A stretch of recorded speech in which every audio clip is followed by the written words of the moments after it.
आप देख रहे हैं प्राइम न्यूज, आपके साथ मैं हूं काजोल नारायण। स्वागत है आपका यूपी प्राइम में। 29 मई को हुई राज्य कैबिनेट की बैठक में मौजूद रहे कैबिनेट मंत्री सतपाल महाराज के कोरोना पॉजिटिव आने के बाद अब WHO और भारत सरकार की गाइडलाइंस के मुताबिक किसी तरह के प्रोटोकॉल का प्रयोग किया जाएगा। इस पर सभी की निगाहें टिकी हैं। हालांकि जब से सतपाल महाराज की रिपोर्ट पॉजिटिव आई है, तब से बैठक में मौजूद रहे मंत्री ने सेल्फ होम क्वारंटाइन कर, लेकिन अभी तक जिला प्रशासन ने यह तय नहीं किया है कि कौन हाई रिस्क में है और कौन लो रिस्क में है और किसकी कार्रवाई आगे की जाए। वहीं इस संबंध में जिलाधिकारी डॉक्टर आशीष श्रीवास्तव ने मीडिया से मुखातिब होते हुए कहा है कि जैसे ही मंत्री की रिपोर्ट पॉजिटिव आई है, उसके बाद से ही प्रशासन ने कार्रवाई शुरू कर दी है। बैठक में जो भी लोग मौजूद थे, उनकी एक लिस्ट तैयार कर ली गई है। देखिए, जो एक इशू है, क्योंकि माननीय कैबिनेट की बैठक में माननीय मंत्री जी ने प्रतिभाग किया और उसके बाद वो कोरोना पॉजिटिव रिपोर्ट आई है उनकी, उसके क्रम में भारत सरकार की एक बहुत क्लियर कट गाइडलाइन है वर्क प्लेस को लेकर के कि किस तरीके से अगर वर्क प्लेस पर कोई व्यक्ति अगर पॉजिटिव पाया जाता है तो किस तरीके की आगे की कार्रवाई सुनिश्चित की जाएगी। ये 18 मई की भारत सरकार की गाइडलाइन है और इसी के अनुसार कार्रवाई सुनिश्चित की जाएगी। जैसे ही ये खबर आई है, उसके बाद हमने शासन से एक अनुरोध किया था कि हमें जो है लेटर ये दे दिया जाए कि माननीय कैबिनेट की बैठक में कौन कौन लोग जो है उपस्थित रहे हैं। वो इन्फॉर्मेशन हमारे पास आ गई है। पूरा उन्होंने किस तरीके से सिटिंग अरेंजमेंट है वो सारी चीज़ें हमें बता दी हैं। और अभी हमने ये चिकित्सा शिक्षा महानिदेशालय और स्वास्थ्य विभाग को ये लेटर भेजा है कि हमें ये बता दिया जाए कि इसमें से कौन कौन लोग हाई रिस्क में होंगे और कौन कौन से लोग लो रिस्क कॉन्टैक्ट होंगे। कैबिनेट मंत्री सतपाल महाराज के कोरोना संक्रमित होने के बाद जहां एक और पूरी सरकार अब होम क्वारंटाइन में चली गई है, वहीं दूसरी ओर सचिवालय कर्मचारियों में भी भय का माहौल बना हुआ है।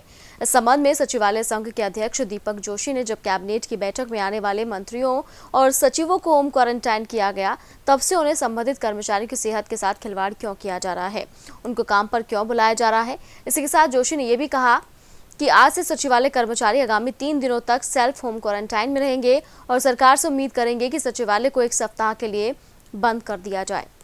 तो कैबिनेट मंत्री सतपाल महाराज कोरोना संक्रमित जब से पाए गए हैं, तब से सचिवालय के जो कर्मचारी हैं उनमें भी डर का माहौल बना हुआ है।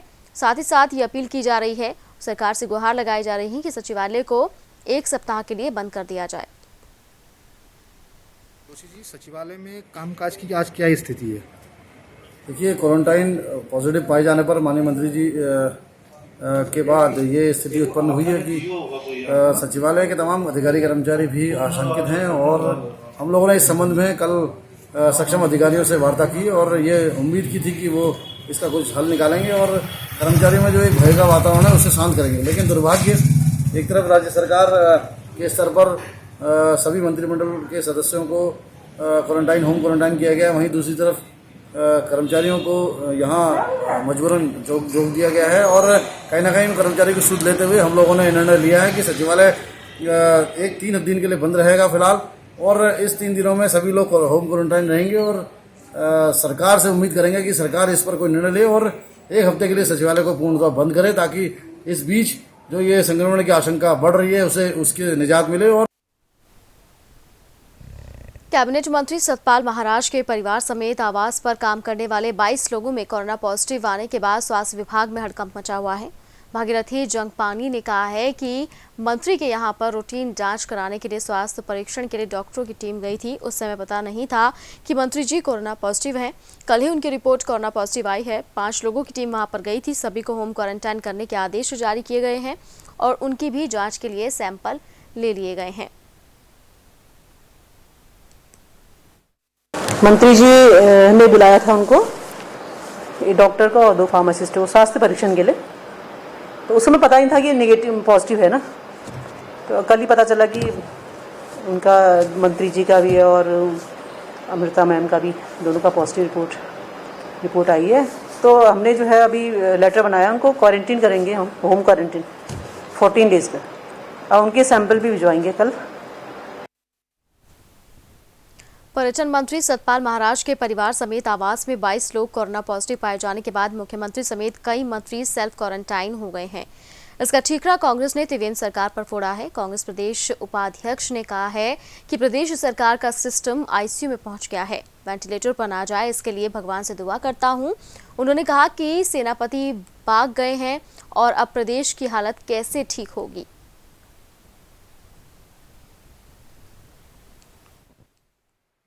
आने वाले प्रवासियों की जो व्यवस्था है वो बिल्कुल इतनी बुरी है कि खाने में कीड़े, लोगों की मौत हो रही है क्वारंटीन सेंटर्स में।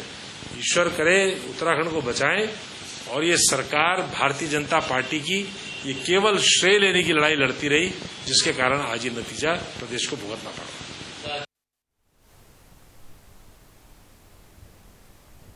उत्तराखंड प्रदेश में लगातार कोरोना के मामले बढ़ते जा रहे हैं, जिस पर चिंता व्यक्त करते हुए महानिदेशक कानून व्यवस्था अशोक कुमार ने कहा है कि हम जनता से अपील करते हैं कि आज की तारीख में उत्तराखंड में कोरोना वायरस के लगभग 1000 के पास केस पहुंच गए हैं और जो हमारे घर वापसी लोगों की हुई है उससे केस बहुत ज़्यादा बड़े हैं। 50% से ज़्यादा महाराष्ट्र के आए हैं जो लोग यहाँ पर वो पॉजिटिव पाए गए हैं। और वहीं मैं प्रदेश के लोगों से अपील करता हूं कि जो भी लॉकडाउन के नियम हैं उनका पालन करें। जब पहली बार लॉकडाउन हुआ था तो सभी लोग काफ़ी सतर्क थे और पालन भी कर रहे थे, मास्क भी पहनते थे, सोशल डिस्टेंसिंग का भी पालन कर रहे थे। लेकिन जब जिस तरीके से मामले लगातार बढ़ रहे हैं तो अब और ज़्यादा सतर्क रहने की ज़रूरत है। तो प्रदेश में कोरोना का आंकड़ा 1000 के करीब पहुंचने वाला है। 1000 से 50% लोग ऐसे हैं जो कि प्रवासी मजदूर हैं जिनमें कोरोना की पुष्टि हुई है। ऐसे में लोगों से अपील की जा रही है कि वो लॉकडाउन का पालन करें, सोशल डिस्टेंसिंग मेंटेन करें, जो भी गाइडलाइन जारी की जा रही है सरकार की तरफ से वो गाइडलाइन को फॉलो करें। देखिए, मैं पहले भी कह चुका हूं और आज फिर से अपील कर रहा हूं कि आज की तारीख में उत्तराखंड में 1000 के करीब केसेस हो चुके हैं और ये जो हमारे घर वापसी हुई है लोगों की, उसके माध्यम से केसेस बहुत ज़्यादा बढ़े हैं। 50% से ज़्यादा केसेस तो महाराष्ट्र वालों के ही हैं जो महाराष्ट्र से आए। वो सबसे ज़्यादा हॉटस्पॉट है मुंबई, आप सभी जानते हैं। इसलिए मैं प्रदेश के लोगों से अपील कर रहा हूँ कि वो जितने लॉकडाउन के नियम हैं उनका स्ट्रांगली पालन करें। हम जब पहला लॉकडाउन 1 लागू हुआ तो हम सबसे ज़्यादा सतर्क थे और सबसे ज़्यादा पालन कर रहे थे। मास्क भी पहन रहे थे, सोशल डिस्टेंसिंग भी रख रहे थे, जैसे कि ठीक है। और अभी क्या है, अब हमारे यहाँ 1000 से ज़्यादा लोग जब पॉजिटिव आ चुके थे, इसका मतलब हमारे यहाँ वायरस आ चुका है, काफ़ी संख्या में आ चुका है। तो अभी सबसे ज़्यादा सतर्क रहने की। रुद्रपुर में सोशल डिस्टेंसिंग के नियमों की अनदेखी कर राशन बांटने के मामले में बीजेपी विधायक राजकुमार के खिलाफ लॉकडाउन, आपदा अधिनियम उल्लंघन सहित विभिन्न धाराओं में मुकदमा दर्ज हुआ है। आदर्श कॉलोनी चौकी इंचार्ज की तहरीर पर रुद्रपुर कोतवाली में मुकदमा दर्ज किया गया है।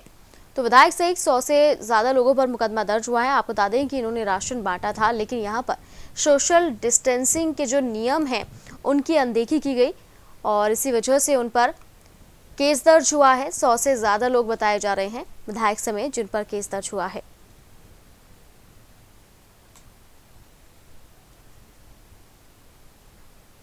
तो रुद्रपुर का पूरा मामला है जहां पर सोशल डिस्टेंसिंग के नियमों की अनदेखी का आरोप विधायक पर लगा है। आप देख सकते हैं तस्वीरों में विधायक जो है राशन बांट रहे थे लॉकडाउन में, लेकिन सोशल डिस्टेंसिंग का उन्होंने पालन नहीं किया, जिसकी वजह से उन पर मुकदमा दर्ज हुआ है। उनके साथ ही 100 लोग और बताए जा रहे हैं जिन पर मुकदमा दर्ज किया गया है। देखिए, रुद्रपुर थाना क्षेत्र का मामला है जिसमें माननीय विधायक जी राजकुमार ठुकराल जी के द्वारा कल का उनका केस है जिसमें काफ़ी लोग उनके घर के बाहर इकट्ठा हो गए थे। तो उस कारण उनके ऊपर एक FIR जो आपदा प्रबंधन अधिनियम के तहत में जो है वो दर्ज की गई है। फिर उसमें विवेचना की जाए।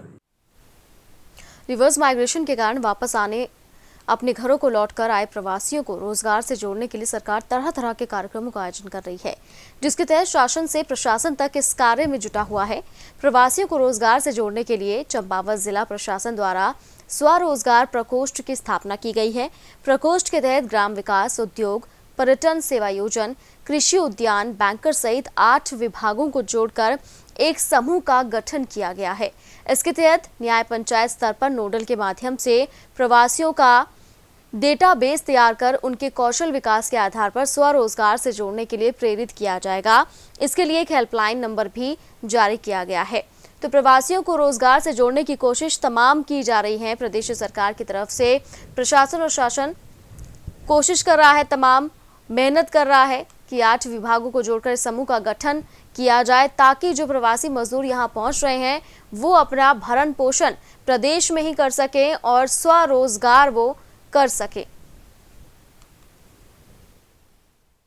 जी हाँ, जनपद में काफ़ी संख्या में अभी तक जो लॉकडाउन के बाद लोग आए हैं तो उनको स्वरोजगार से जोड़ने के लिए जनपद में जिलाधिकारी महोदय के नेतृत्व में काफ़ी प्रयास किए जा रहे हैं। और इसमें मुख्यतया जो है उनका एक तो सर्वे करके उनका डेटाबेस तैयार हो रहा है एक ऑनलाइन लिंक के माध्यम से, और दूसरा मैनुअली भी किया जा रहा है। इसके अलावा जो जनपद स्तर पे हर ग्राम पंचायत के लिए एक नोडल बनाया गया है, ग्राम पंचायत नोडल, और एक न्याय पंचायत नोडल बनाया गया है। न्याय पंचायत नोडल के लिए उनको भी प्रपत्र दिए गए हैं और वो भी जो गाँव में जा रहे हैं तो वहाँ पे क्वारंटीन सेंटर में या गांव में जो लोग हैं उनका डाटा कलेक्ट कर रहे हैं, उनकी शैक्षिक योग्यता और क्या कोई उनका कौशल है उस सब का डाटा भी लिया जा रहा है। काशीपुर में आज कुमाऊं मंडलायुक्त ने बाजपुर रोड स्थित क्वारंटीन सेंटर का निरीक्षण किया। इस दौरान कुमाऊं कमिश्नर ने जिले के क्वारंटीन सेंटरों की स्थिति पर संतोष व्यक्त किया।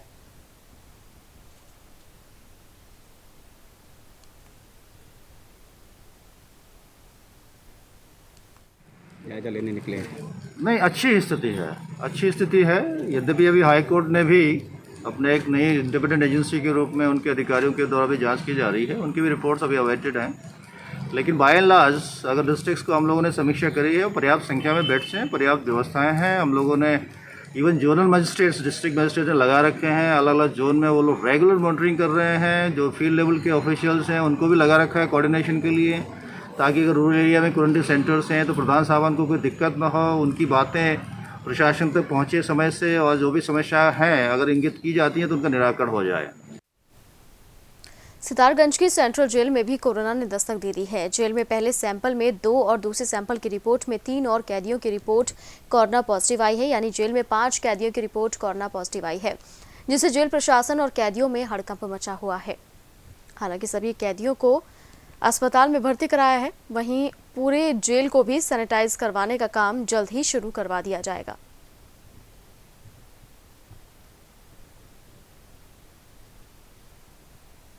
टीमों के द्वारा लगातार कोविड-19 की सैंपलिंग सेंट्रल जेल में की जा रही थी। उसी क्रम में कल 5 बंदियों की संक्रमण की पुष्टि हुई है, कोरोना संक्रमण की पुष्टि हुई है, जिन्हें कि हमारे द्वारा रात ही आइसोलेट किया गया है और रुद्रपुर भेज दिया गया है। उसी क्रम में हमारे द्वारा जो संपूर्णानंद कारागार है उसको क्वारंटीन कर दिया गया है। और आज सब पहले चरण में हम जो वहाँ के जितना भी स्टाफ है उसकी सैंपलिंग करेंगे, और अगले चरण में फिर जो अलग अलग बैरिकों में वरीयता के हिसाब से उनकी सैंपलिंग की जाएगी। सरकार ने बड़े ही लॉकडाउन 5 में बाजार को सुबह 7 बजे से शाम 7 बजे तक खोलने के निर्देश दिए हों, लेकिन कोरोना महामारी को देखते हुए अब डोईवाला के व्यापारी भी सरकारी आदेश को नहीं मानेंगे और पूर्व की तरह ही बाजार को सुबह 7 बजे से शाम 4 बजे तक खोलने की बात कह रहे हैं। डोईवाला व्यापार संघ के अध्यक्ष रमेश वासन ने कहा है कि अभी जिस तरह से उत्तराखंड में लगातार कोरोना के पॉजिटिव केस सामने आ रहे हैं उससे व्यापारी भी डरा हुआ है। इसलिए डोईवाला व्यापार संघ सभी व्यापारी और अपने ग्राहकों के हित को देखते हुए आज से बाजार को सुबह 7 बजे से शाम 4 बजे तक ही खोलेगा, ताकि बीमारी से खुद के साथ अपने ग्राहकों को भी बचाया जा सके।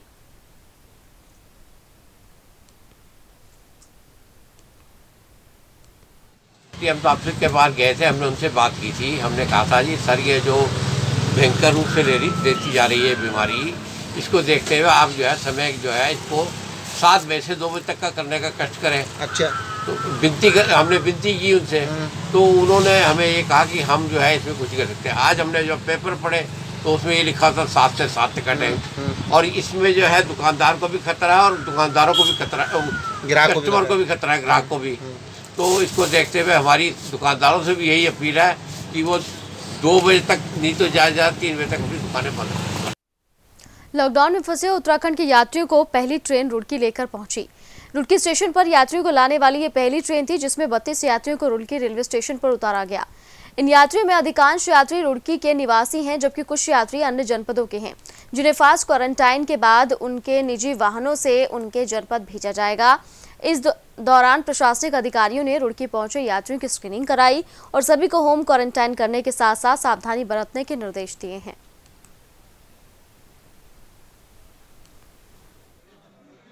देखिए, ये जो ट्रेन आई है ये अमृतसर से आई है और करीब इसमें 32 लोग आए हैं।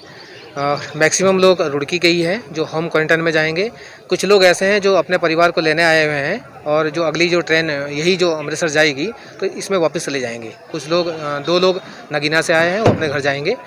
मेरा कहने का मतलब ये है कि जो रुड़की या हरिद्वार के हैं वो होम क्वारंटाइन में रहेंगे। बाकी अगर कोई रुद्रप्रयाग का होता है, चमोली का होता है, उत्तरकाशी का होता है, उसको हम फैसिलिटी क्वारंटाइन में डालेंगे। इसके अलावा जितने भी लोग आएंगे वो अपने वाहन से अपने जिलों में चले जाएंगे। जून का महीना जहां गर्मी लेकर आया है तो वहीं तापमान भी अब लोगों को झुलसा रहा है। तो वहीं गर्मी बढ़ने से जल स्रोत भी सूख गए हैं। जमीन का पानी का लेवल कम होने से जल संकट गहराने लगा है। डोईवाला विधानसभा में नगरपालिका क्षेत्र के कई वार्ड में जहां पेयजल की किल्लत होने लगी है तो वहीं लाइन के पानी के लिए लोग अब जल संस्थानों के टैंकर्स पर ही निर्भर हो गए हैं। तो टैंकर्स द्वारा पानी दिया जा रहा है ताकि जो सुविधा है वो लोगों तक पहुंच सके। कुछ जो पानी की किल्लत हो रही है उसमें कमी आ सके। आप देख सकते हैं टैंकरों से पानी भरते हुए लोग दिखाई दे रहे हैं। डोईवाला जल संस्थान के JRS असवाल ने कहा है कि गर्मी में अक्सर पानी की कमी हो जाती है क्योंकि स्रोत सूख जाते हैं, जबकि ज़मीन का वाटर लेवल भी घट जाता है, जिसके कारण गर्मी के सीज़न में पानी की थोड़ी समस्या हो जाती है। लेकिन पेयजल संस्था लगातार क्षेत्र में टैंकर से पानी की सप्लाई दे रहा है ताकि किसी को पीने के पानी की समस्या ना हो। अगर क्षेत्र की बात हम करते हैं तो जैसे ग्रीष्मकाल में तो पेयजल की समस्या आती है, वाटर लेवल डाउन चला जाता है। तो डोईवाला में अभी हमारी जो समस्या है, डोईवाला नगर के जो समस्याग्रस्त क्षेत्र हैं जैसे केशवपुरी का कुछ पार्ट जो आंशिक पार्ट है, जो वहाँ पे रेहड़ी वाले हैं, फूड वाले हैं जिनको पानी का अपना कनेक्शन नहीं है, तो उन लोगों के लिए टैंकर की व्यवस्था की गई है। केशवपुरी बस्ती में पानी का ट्यूबवेल आज उसमें तकनीक खराब आ गई तो वहाँ पर भी हमारे टैंकरों द्वारा पेयजल आपूर्ति की जा रही है। गंगा दशहरा पर हरिद्वार का नज़ारा कुछ अलग ही नजर आ रहा है। कोरोना संकट के कारण सरकार द्वारा तमाम बंदिशों पर आस्था भरी पड़ती नजर आ गई है। हर की पौड़ी पर प्रतिबंधित के बाद भी श्रद्धालु गंगा के घाटों पर स्नान कर रहे हैं। स्थानीय पुलिस प्रशासन ने स्नान करने वाले श्रद्धालुओं पर नजर बनाए रखी। गंगा दशहरे पर श्रद्धालुओं ने मां गंगा में आस्था की डुबकी लगाई है। प्रशासन ने श्रद्धालुओं से लॉकडाउन के नियमों का पालन करने के लिए कहा है। वहीं गंगा स्नान को लेकर श्रद्धालु काफी ज्यादा उत्साहित दिखाई दिए हैं।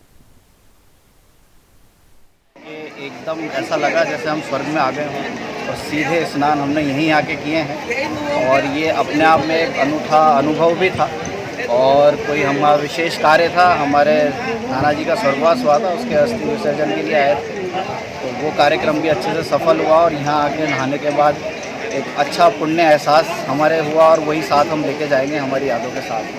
आज गंगा दशहरा है, पावन पर्व है और मैं बचपन से स्नान करता हूँ। मेरी उम्र 61 ईयर है और मैं 10 साल की उम्र से स्नान करता हूँ। रेगुलर स्नान करता हूँ यहीं ब्रह्मकुंड में ही। बाकी ये पहली बार देखा मैंने ज़िंदगी में ऐसा, ना भविष्य में ऐसा कभी हो, ना कभी भूतकाल में देखा। गंगा जी से यही प्रार्थना करते हैं कि सबको सुख शांति रहे, इस देश से ये व्याधि दूर हो, समस्त ब्रह्मांड के अंदर शांति हो। उत्तराखंड के चमोली जिले में स्थित 2 विश्व धरोहर स्थल फूलों की घाटी और नंदा देवी नेशनल पार्क आज से ग्रीष्मकाल के लिए खुल गए हैं। कोरोना संकट और लॉकडाउन के चलते पहली बार बिना पर्यटकों के खुले दोनों विश्व धरोहर स्थल पार्क प्रशासन ने औपचारिक तौर पर आज से खोल दिए हैं। दोनों नेशनल पार्क दुर्लभ वन्य जीवन के चलते, जहां नंदा देवी नेशनल पार्क को 1982 में राष्ट्रीय उद्यान का दर्जा मिला था, तो वहीं वर्ल्ड हेरिटेज साइट का दर्जा भी हासिल हुआ है। दुर्लभ जैव विविधता के लिए प्रसिद्ध फूलों की घाटी राष्ट्रीय उद्यान को वर्ष 2005 में विश्व धरोहर का दर्जा मिला। दोनों नेशनल पार्कों में पर्यटकों का प्रवेश फिलहाल वर्जित रहेगा। वन्य जीवन जैव विविधता को देखते हुए पार्क कर्मी प्रतिदिन पेट्रोलिंग करेंगे, चौकसी बढ़ाएंगे। पार्क प्रशासन ने पुख्ता इंतजाम किए हुए हैं। वहीं उच्च अधिकारियों के निर्देश मिलने के बाद ही दोनों राष्ट्रीय उद्यानों में प्रवेश दिया जाएगा। तब तक किसी भी व्यक्ति को पार्क में घुसने की अनुमति नहीं होगी।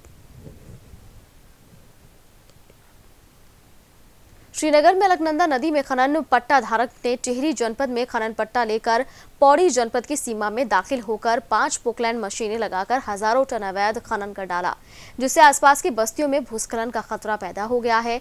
ये पट्टा रिवर ट्रेनिंग पॉलिसी के तहत दिया गया है, जो नदी में भारी मात्रा में खनन सामग्री उपलब्ध होने पर दिया जाता है, जिसकी वजह से नदी के बहाव की दिशा प्रभावित होने की संभावना हो। जबकि अलकनंदा में जिस स्थान पर खनन पट्टा दिया गया है वहां बहुत ही कम खनन सामग्री मौजूद है। देखिए, वो पौड़ी जनपद का नहीं है, वो टिहरी जनपद में हुआ है और मुझे कल मेरे संज्ञान में आया है और आज मैं इस पर एक बैठक करूंगा और अगर कहीं भी थोड़ा दिक्कत पाई जाएगी तो निश्चित उस पर कार्रवाई की जाएगी। रुड़की में भारतीय किसान यूनियन के बैनर तले किसानों ने एएसडीएम को एक ज्ञापन सौंपकर उत्तराखंड की विद्युत व्यवस्था को निजी हाथों में देने का विरोध किया है। वहीं उन्होंने अनलॉक 1.0 के तहत बाजारों को केवल सुबह 7 बजे से 1 बजे तक ही खोलने की बात कही है।